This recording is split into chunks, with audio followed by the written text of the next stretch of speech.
Bonjour à toi. Alors aujourd'hui, on se retrouve pour la correction du petit quiz que j'ai envoyé hier qui porte sur les intégrales sur un segment. Alors c'est un quiz, comme je l'ai déjà rappelé, d'un niveau, on va dire, c'était ECE et ATS. Voilà. Alors c'est parti. Donc pour cette première question, on nous demande de calculer l'intégrale de 1 sur x log de x dx compris entre 2 et 3.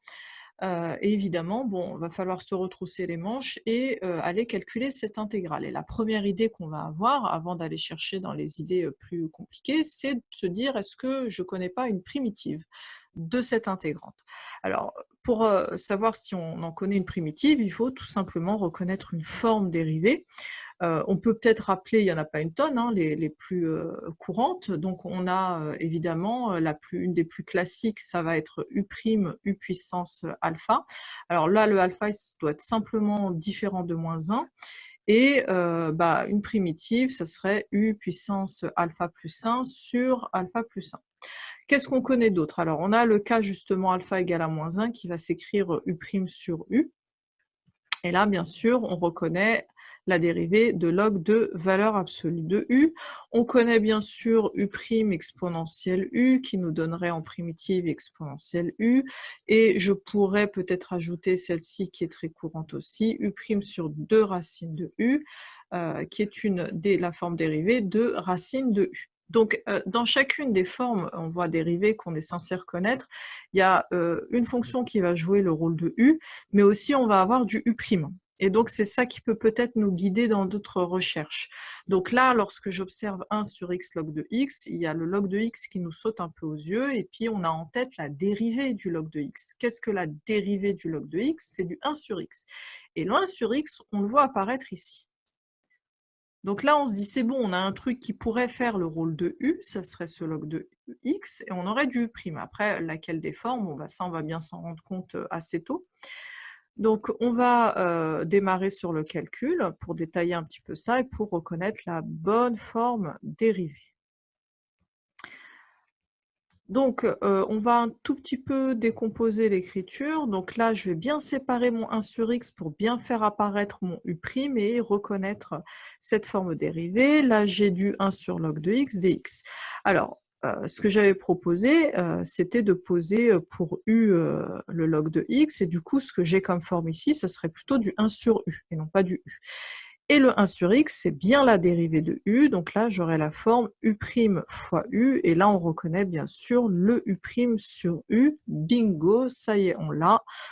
On va pouvoir intégrer ça, donc ça va être du log de U. Le U, je vous rappelle que c'est du log de x ici, voilà. Alors je ne mets pas de valeur absolue parce que ici toutes mes valeurs qui vont intervenir sont strictement positives et donc je n'en ai pas besoin, mais pensez quand même à faire la vérification. Donc là on a du log de 3 moins log de 2, et c'est tout bon pour la première question. On va cocher cette réponse-là. Voilà. Allez, on passe à la question suivante. Pour cette deuxième question, on considère une fonction f qui est définie sur le segment AB. On va supposer que l'intégrale sur AB de f de x dx est nulle, et on va se poser la question avec quelle hypothèse supplémentaire ou non a-t-on f de x qui, elle, est nulle aussi. Alors, la première proposition, bah, pas besoin de conditions supplémentaires, on peut tout de suite conclure que f est nul. Alors, ici, on n'a pas besoin d'aller chercher loin pour trouver un contre-exemple. On va pouvoir tracer une fonction dont l'intégrale est nulle sur l'intervalle AB, donc je vais placer mon A ici, mon B ici, et pourtant avec une fonction qui, elle, n'est pas nulle. Donc pour ça, je vais simplement m'assurer d'avoir une aire positive qui va être compensée par une partie négative qui lui sera égale. Et donc là, vous voyez, j'ai tracé une intégrale, une fonction dont l'intégrale est nulle, et pourtant la fonction, comme on peut le constater, n'est clairement pas nulle. Alors ici, hop, ça ne va pas le faire, c'est pas cette solution-là. Alors on nous dit ok, bah dans ces cas-là, on va rajouter une hypothèse et on va dire que si f est positive, c'est bon, cette fois-ci ça marche, f est nul sur l'intégrale, sur l'intervalle AB. Alors eh bien non, figurez-vous qu'on va encore pouvoir trouver un contre-exemple pour prouver que cette propriété ne convient pas. Et donc cette fois-ci, le challenge, alors, je t'invite à faire pause, hein, pour, trouver toi-même ce contre-exemple, pour y réfléchir si tu ne l'as pas encore fait. Ça va être de trouver une fonction qui va être positive avec une intégrale nulle, mais dont la fonction, elle, n'est pas nulle. Alors OK, j'y vais. Donc je vais tracer un morceau nul et puis là, paf, je vais prendre un point ici. Donc vous voyez, j'ai tracé, un point, qui n'est j'ai un point de discontinuité à cet endroit-là. Donc là, je vais pouvoir, par exemple, pourquoi pas en fixer un deuxième et puis je peux, placer autant de points de discontinuité que je le souhaite. Alors ici, évidemment, bah, j'ai une fonction qui est bien positive ou nulle, hein, soit elle est nulle, soit elle est positive. L'intégrale, elle, est bien nulle puisque, il y a pas d'air sous le point, donc effectivement, l'intégrale, entre a et b de f de x dx est nulle et pourtant ma fonction n'est pas nulle puisque j'ai 2 points ici où f ne s'annule pas, ce n'est donc pas la fonction nulle. Et donc, bah, ici aussi, on va pouvoir conclure que ça ne fonctionne pas. Alors on va dire: «Bah, c'est pas grave, on va prendre une fonction qui est continue et cette fois-ci, c'est bon, la fonction est nulle». Mais là, je vais pas aller chercher bien loin mon contre-exemple puisque celui-ci convient. Ici, j'ai une fonction qui est continue, hein, il n'y a pas de point de discontinuité et l'intégrale est nulle et pourtant la fonction ne l'est pas. Et donc, par élimination, on arrive à la dernière, proposition qui, elle, sera la bonne. Effectivement, on a besoin de 2 hypothèses, f positive et continue, alors ça va nous garantir effectivement que la fonction est nulle. Alors là, on aurait pu remplacer, l'hypothèse positive par éventuellement juste 2 signes constants puisqu'évidemment si elle est négative et ben ça fonctionne encore. Allez, c'est parti, on passe à la suivante. Pour cette question numéro 3, bah, il y avait un petit piège parce que, bah, il y avait plusieurs réponses possibles, hein. D'ailleurs, c'était la seule. Alors, bon, cependant, elle est pas très difficile puisque c'est plutôt un point de cours. Donc on prend une fonction f qui est continue, définie sur le segment, AB et on pose grand F de x qui est égal à l'intégrale de a à x de f de t dt. Et bien, si on regarde la définition du cours, on va trouver cette ligne-là. On va définir f comme étant l'unique primitive de f qui va s'annuler en a. Donc là, ce n'est ni plus ni moins que la définition du cours. Mais alors, si f est une primitive ou l'unique primitive de f, peu importe, ça veut bien dire que sa dérivée est petit f. Donc, hop, là on est bon pour cette première réponse également. Alors, maintenant je vais m'intéresser à la numéro 3 et là on me dit que f est de classe C1. Alors, on récapitule, hein, f étant l'unique primitive de petit f s'annulant en a, je rappelle que la dérivée du coup de grand F, bah, c'est petit f. Et là, dans mes hypothèses, bah, on me dit que f est continu sur AB. Donc ça veut dire quoi? Ça veut dire que si je rassemble mes informations, je vais avoir une fonction f qui est dérivable, puisqu'elle est de dérivée, f, d'accord? De dérivée f qui est continue, donc de dérivée continue sur AB. Et donc, bah, on est dans la définition d'une fonction de classe C1. Je rappelle qu'une fonction de classe C1, c'est une fonction qui est dérivable de dérivée continue. Et donc celle-ci, tac, convient. Bon, la dernière, elle va pas faire long feu non plus parce que, bah, si on connaît bien nos définitions, on a, grand F, hein, de x qui est égal à l'intégrale de a à x de f de t dt, voilà. Alors, si j'appelle g une primitive quelconque de f, on va dire, hein, donc une fonction quelconque de dérivée f, ça, ce n'est rien d'autre que g de t que je vais coincer entre a et x. Donc là, je vais avoir g de x moins g de a. Et donc, je vois bien qu'en dérivant f', bah, je me retrouve avec g' de x qui n'est rien d'autre que f de x. Donc là, on redémontre que la dérivée de f est petit f, et on voit bien que la constante, elle, par dérivée, va partir, va s'annuler. Et donc, évidemment, la dernière réponse est fausse. Voilà, c'en est fait pour la question 3, on va pouvoir passer à la suivante. Pour cette question 4, on va bah, parler de fonctions paires, de fonctions impaires et t périodiques. Donc, je vais commencer par rappeler, dans un premier temps, qu'est-ce qu'un intervalle i qui va être symétrique. Alors, on va dire que l'intervalle i est symétrique si, quel que soit finalement, l'élément x que je vais prendre dans i, bah, son opposé reste dans i. Voilà, alors qu'est-ce qu'on connaît comme intervalle symétrique? Bah, tout plein. Par exemple, R étoile, il est symétrique, R il est symétrique, si j'ai un intervalle de type, -AA, bah, ça sera symétrique. Si j'ai quelque chose de type, admettons, moins l'infini, moins A, alors là, je vais ouvrir union A plus l'infini, j'aurais pu fermer les deux. Si j'ai quelque chose de type, -1, 1, alors là, non, voilà. Vous voyez, là, ça marche pas. Celui-là, il est pas symétrique parce que là, le -1 ici, n'aura pas son opposé dans l'intervalle et donc cet intervalle-là n'est pas symétrique. Bon, bref, vous avez compris, tu as compris ce que c'est qu'un intervalle symétrique. Alors, quand est-ce que, j'ai une fonction qui va être dite paire sur un intervalle i? Donc, la fonction est paire, la fonction f est paire. Alors, je vais prendre un intervalle de type, -AA, hein, parce que je vois que dans l'énoncé, c'est des intervalles de ce type-là qui interviennent.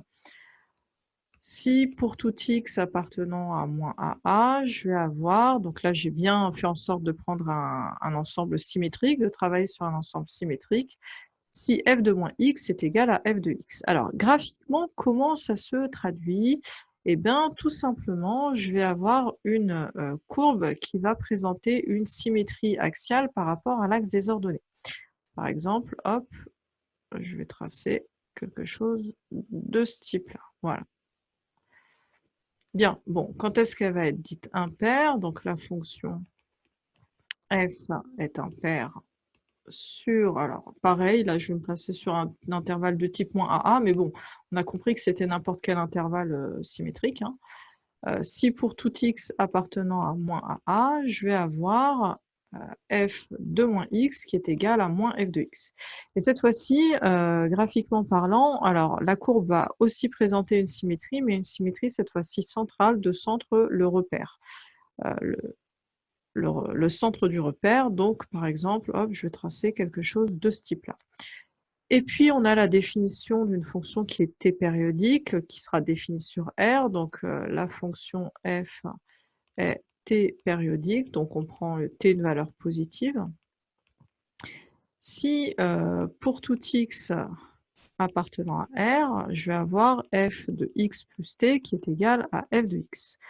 Et là, graphiquement parlant, en fait, on a une espèce de report de la courbe de translation où un certain motif va toujours se répéter. Donc là, par exemple, je vais faire quelque chose de ce type-là. Hop, hop, hop. Et là, on voit que j'ai une période t qui fait cette longueur-là. Et à chaque fois, mon motif se répète. Alors maintenant, on va tenter de répondre aux questions. Donc, si la fonction est impaire, donc si elle est impaire, je suis dans ce cas-là, graphiquement. Est-ce que l'intégrale de moins a à a est vraiment égale à 2 fois l'intégrale de 0 à a? Eh bien non, puisque là, cette partie-là est comptée positive et elle est comptée négative. Et donc, on comprend tout de suite que puisque l'aire algébrique négatif est égal à l'aire algébrique positive, et ben, l'aire entre moins a et a, au contraire, sera nulle dans le cas où f est impair. Donc, celle-ci ne convient pas, elle est fausse. Mais on comprend tout de suite que la suivante ne conviendra pas non plus. Ça répond aussi à la suivante, puisqu'on nous dit si f est paire, alors l'intégrale est nulle. Bah, cette fois-ci, c'est le cas contraire, c'est qu'on a deux aires qui sont positives et identiques, qui auront la même valeur. Donc effectivement, l'intégrale de moins a à a, bah, ça sera 2 fois l'intégrale entre 0 et a.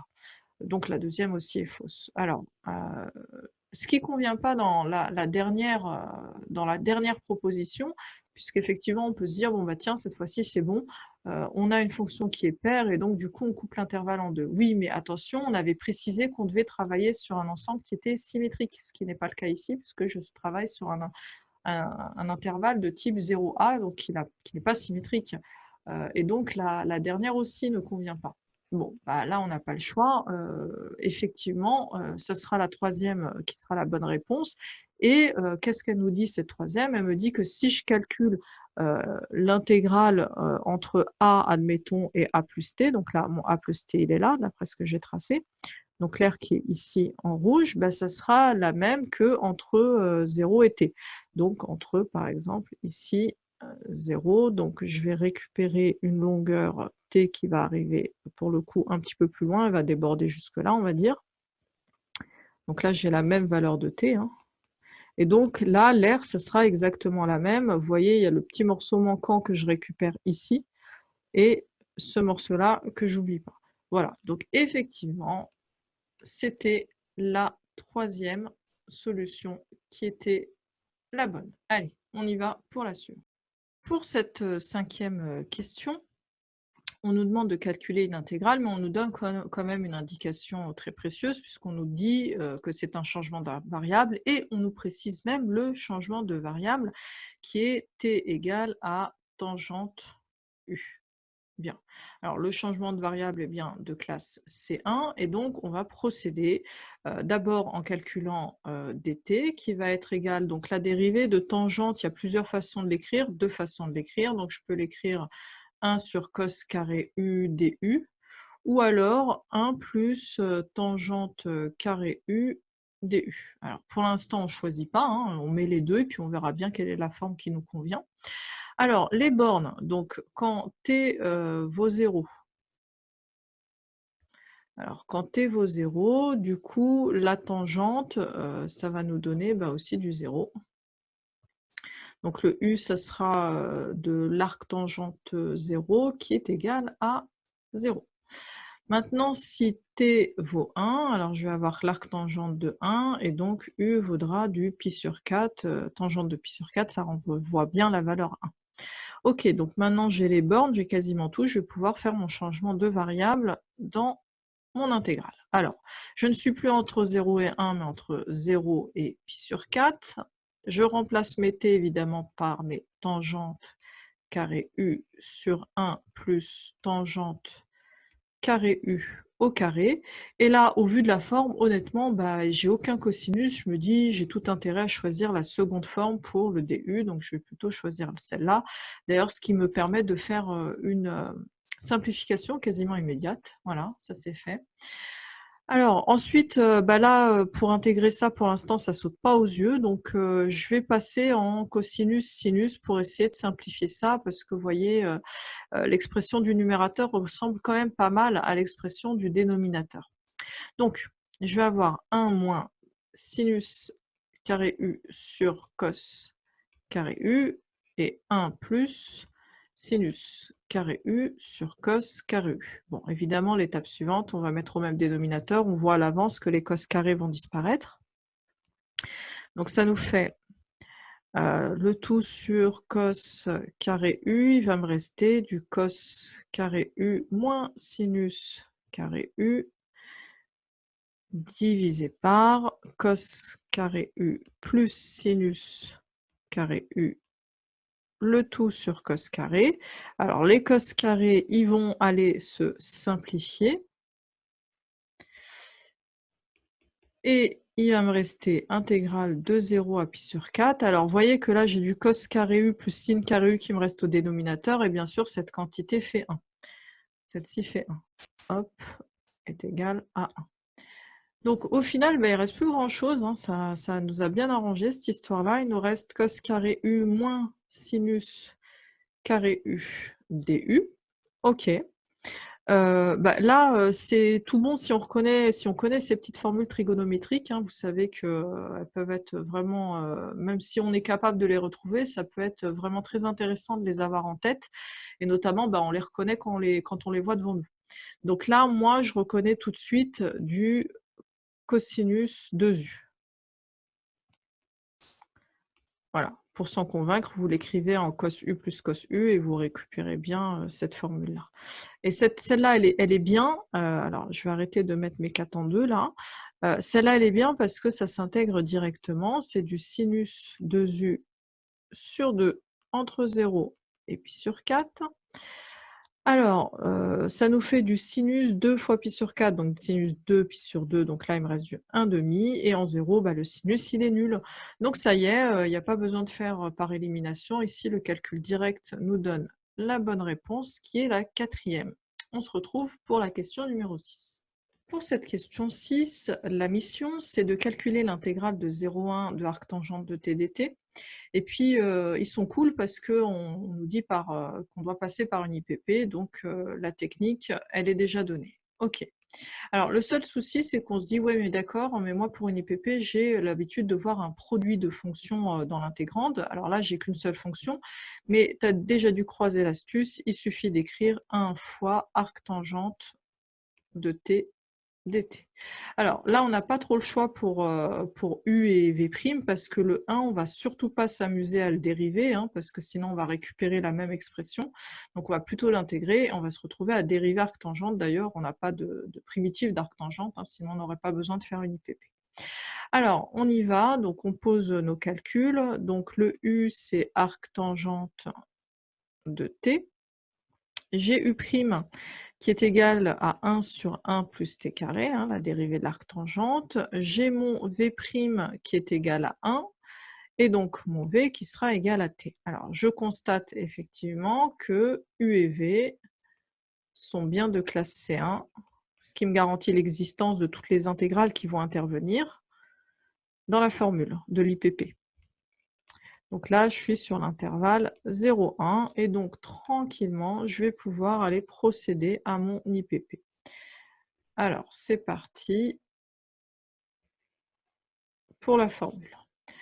Donc ici, dans les crochets, on va récupérer u fois v, c'est-à-dire t fois arctangente de t entre 0 et 1. Moins, alors ici, je vais récupérer u'v entre 0 et 1. Et donc, ça va être du t sur 1 plus t carré dt. Alors, entre 0 et 1, donc en 1, ça me fait 1 fois arctangente de 1, et arctangente de 1, c'est du pi sur 4. OK. Alors, en 0, ça fait 0. Donc ici, il va me rester l'intégrale de 0 à 1, et puis maintenant, il faut que j'intègre, hein, ce truc-là. Si j'ai fait une IPP, normalement, je suis censée, normalement, hein, à moins de devoir refaire une autre IPP, retomber sur une forme dérivée connue. Et là, je reconnais tout de suite du U'. Si je rajoute un 2 là, alors du coup, je vais compenser par du 1,5 pour avoir U' sur U. Et donc, une primitive, ça sera du log. Du log de 1 plus t carré. Je ne mets pas de valeur absolue parce que c'est positif, entre 0 et 1. Alors, ici, en 1, j'ai du log de 2, et en 0, ça fera log de 1, donc ça disparaît. Alors, ça ne correspond pas encore tout à fait à l'une des propositions qu'on nous a faites, donc c'est pas grave. Ce qu'on fait, c'est que tout simplement, on va appliquer la formule de A log de B qui est égal à log de B puissance A. Voilà. Et donc là, ça devrait marcher puisque j'ai du log de 2 puissance 1,5. Alors la puissance 1,5, évidemment, c'est de la racine de 2. Et là, boum, ça y est, c'est bon, on l'a. Allez, on passe à la question numéro 7. Bon, la question 7 n'a pas l'air si facile de prime abord. C'est une suite qui est définie à l'aide d'une intégrale, et ce qui est cool quand on est en prépa com ou en ATS, c'est que finalement on n'a pas beaucoup d'outils pour étudier ce type de suite, et donc finalement, ça se fera toujours de la même façon. De une, ça tendra toujours vers 0 dans ce qu'on nous proposera, et ça se démontrera toujours par encadrement. Bon, à la lumière de ces 2 petites remarques-là, ça simplifie déjà beaucoup l'exercice. Faut toujours garder ça en tête, hein, lorsque vous avez affaire à une suite qui est définie par une intégrale. Alors on y va, on va essayer d'encadrer ça. C'est pas trop compliqué parce qu'on connaît bien la fonction log, et même la fonction log de n, log de x puissance n. Ça, c'est une fonction qui est croissante. Elle est croissante sur l'intervalle 2e, puisque c'est sur cet intervalle qu'on travaille, hein. Si vous avez le moindre doute, vous dérivez, vous regardez que la dérivée est positive. Et donc, je vais pouvoir sans aucun problème majorer. Alors, je ne m'occupe pas de la minoration parce que la minoration, elle est triviale. On voit que c'est positif. Donc, bon, à moins que j'ai besoin de quelque chose de plus complexe, là, je sais que tout est positif. Donc, c'est réglé pour la minoration. Donc, je m'intéresse vraiment à la majoration. Donc, si je suis sur l'intervalle 2e, je vais avoir du coup, à cause de la croissance, log de n de x puissance n qui sera toujours inférieur à, log de n à puissance e, voilà. Alors log de e évidemment, ça fait 1 et 1 à la puissance n, bah, ça reste 1, voilà. Et donc maintenant je vais pouvoir intégrer de 2 à e. L'idée c'est de récupérer, mon intégrale i, hein. Donc j'y vais, pas à pas. Là, je vais avoir donc l'intégrale de 2 à e de 1 dx, donc ça me donne e moins 2, et je divise par 1 sur n factoriel. Alors ça, c'est une quantité qui est positive, ça, c'est une quantité qui est positive et tout ça, ça reste positif. Donc je reste de 2 à e, de log de puissance n de x, et là, bah, j'ai, 1 sur n factoriel, facteur de e moins 2. Alors là, j'ai un encadrement, bah, écoutez, j'ai plus qu'à regarder, la limite à gauche et à droite, donc à gauche évidemment c'est 0.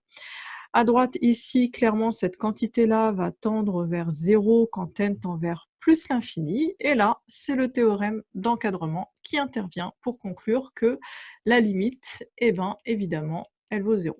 Donc vous l'appelez théorème des gendarmes ou théorème d'encadrement, en tout cas, on a conclu que c'est 0. Et c'est donc la première solution qui est la bonne réponse. Allez, la suivante. Alors voilà la dernière question, alors pas la plus facile, hein. Si tu n'as pas réussi à trouver, la réponse, je te donne une indication, supplémentaire, et je t'invite à réfléchir à nouveau à la question. Alors à titre d'indication, je te dis, il faudrait essayer de reconnaître ici une somme de Riemann. Alors, qu'est-ce qu'une somme de Riemann? Donc d'après le cours, si on a une fonction f qui est, continue sur un segment, AB, alors on va avoir b-a sur n. Alors bon, là il y a 2 façons d'écrire la somme, soit la somme qui va de 1 à n, donc là je l'écris parce qu'effectivement je vois bien que ma somme va de 1 à n, mais on peut trouver aussi la somme qui va de 0 à n-1, de f de a plus k b-a sur n, qui va tendre quand n tend vers plus l'infini, vers l'intégrale de a à b de f de t dt. Alors graphiquement, à quoi ça correspond? Bah, si on a, vous voyez, une courbe f qui est, continue, on va dire. Je vais la tracer comme ça. Voilà, donc je vais me placer sur un intervalle AB et je vais prendre une subdivision régulière, je vais diviser en n intervalles de même longueur, de sorte à ce que chaque longueur d'intervalle, bah, ça va être la longueur du segment que je vais diviser par n. Voilà. Donc chaque longueur, de petit intervalle va faire du b-a sur n. Et donc, ce qu'on est en train de dire, c'est que, vous voyez là, si je trace le rectangle, alors là je vais prendre la méthode des rectangles à droite puisque j'ai choisi la somme, pour k qui démarre à 1. Donc cette première valeur-là, ça va être a plus b-a sur n, voilà. Et donc ici, je vais avoir f de a plus b-a sur n à cet endroit-là. Et donc, que vaut l'aire de ce petit rectangle-là? Bah, ça va valoir longueur fois largeur, dans la longueur du petit rectangle, longueur fois largeur, qui est égale, alors on vient de voir que la longueur, ce n'est rien d'autre que f, l'image de a, plus b-a sur n, que je vais multiplier par la longueur, qui est la largeur, pardon, qui est b-a sur n. Et puis, je vais pouvoir continuer à tracer ces rectangles-là. Donc après, je prends le rectangle dont la hauteur est celle-ci. Je vais considérer ce rectangle-là. Alors ici, je vais avoir f de a plus. Alors cette fois-ci, j'ai rajouté 2 fois l'intervalle, vous voyez. Donc j'ai 2 fois b-a sur n. Donc l'aire de ce nouveau rectangle, R2, que je vais appeler R2, ça va être cette fois-ci f de a plus b moins a, 2 fois b moins a sur n, pardon, fois toujours b moins a sur n, la largeur qui est toujours une constante. Et puis, bah, je peux continuer comme ça jusqu'au bout. Voilà. Hop. Hop. Hop. Hop, vous voyez qu'à chaque fois, je prends le rectangle sur le bord droit, donc la méthode des rectangles dite à droite. Et donc, il est très raisonnable de penser qu'on va pouvoir approcher cette somme de rectangles, qu'elle va converger vers l'aire qui est sous l'intégrale à partir du moment où on va faire tendre le n vers l'infini et donc avoir une subdivision de plus en plus petite. Et donc, c'est ce qui nous amène à cette formule-là. Donc là, ici, vous voyez, c'est simplement la somme des aires de tous les rectangles entre A et B. Voilà. Alors, dans le cas où on va prendre la méthode des rectangles à gauche, on va simplement démarrer à f de a et on va s'arrêter un cran avant, donc le cas va varier de 0 à n-1. Donc l'idée, ça va être d'essayer, pour cette, somme-là, pour cette suite-là, de reconnaître une somme de Riemann. Alors c'est parti, on va travailler d'abord alors ça c'est une, somme très, très classique, hein, donc je pense que soit vous l'avez déjà rencontré, soit il faut au moins le traiter une fois. On va essayer, de simplement, changer un petit peu l'écriture. Donc ce que je vais faire, c'est que je vais mettre n au carré en facteur en bas, de sorte à faire apparaître du k sur n au carré. Voilà. Ici, je vais pouvoir simplifier et sortir le n. Et donc je vais avoir du 1 sur n. Alors de 1 sur 1 plus k sur n au carré. Et là, je vais pouvoir l'écrire en 1 sur n, somme de k égale à 1. Donc là, je vais bien mettre en valeur la fonction, la somme de Riemann. Donc je vais l'écrire en 0 plus k fois 1 sur n. Et donc maintenant, évidemment, j'ai besoin de définir ma fonction f et l'intervalle sur lequel je travaille. Alors déjà ici, je vois que je vais poser pour f. C'est la fonction qui à x va associer, comme vous pouvez le voir, 1 sur 1 plus x carré. Voilà. De sorte à ce que l'image de k sur n, ça renvoie bien 1 sur 1 plus k sur n au carré. Alors, maintenant l'intervalle, quand je vois que j'ai du 1 sur n qui traîne devant ma somme, je me dis que c'est ce qui va jouer le rôle du b-a sur n. Et donc, il faut que l'intervalle soit de longueur 1. Alors, et puis sachant que là, mon point de départ, c'est 0, finalement, on comprend bien, et c'est ce qui se passe très souvent, c'est que souvent, on travaille sur l'intervalle 0,1. Voilà. Donc, elle va être continue sur 0,1. Je me contente de ce morceau-là. Et donc, on reconnaît une somme de Riemann. Alors une fois que c'est fait, c'est quasiment terminé, puisqu'on sait exactement vers quoi va converger cette somme de Riemann. On a alors, d'après le cours, donc UN qui va tendre vers, quand n tend vers plus l'infini, vers l'intégrale, alors là on est entre 0 et 1, de f de t dt qui n'est rien d'autre que 1 sur 1 plus x carré dx. Alors, bon, reste à calculer cette intégrale-là, mais bon, c'est pas très compliqué, puisqu'ici on reconnaît bien sûr l'arc tangente de x coincé entre 0 et 1, ce qui va nous renvoyer du arc tangente de 1 moins arc tangente de 0, arc tangente de 1 qui fait du pi sur 4, arc tangente de 0 qui fait 0. Et là, c'est terminé. On va pouvoir cocher notre dernière solution. Voilà. Alors, n'hésite pas à me dire si cette forme-là te plaît plus que davantage pour travailler sur les notions. Et surtout, compte le nombre de points que tu as eu, donc un point par bonne réponse, et mets-moi ton score dans les parenthèses, dans les commentaires.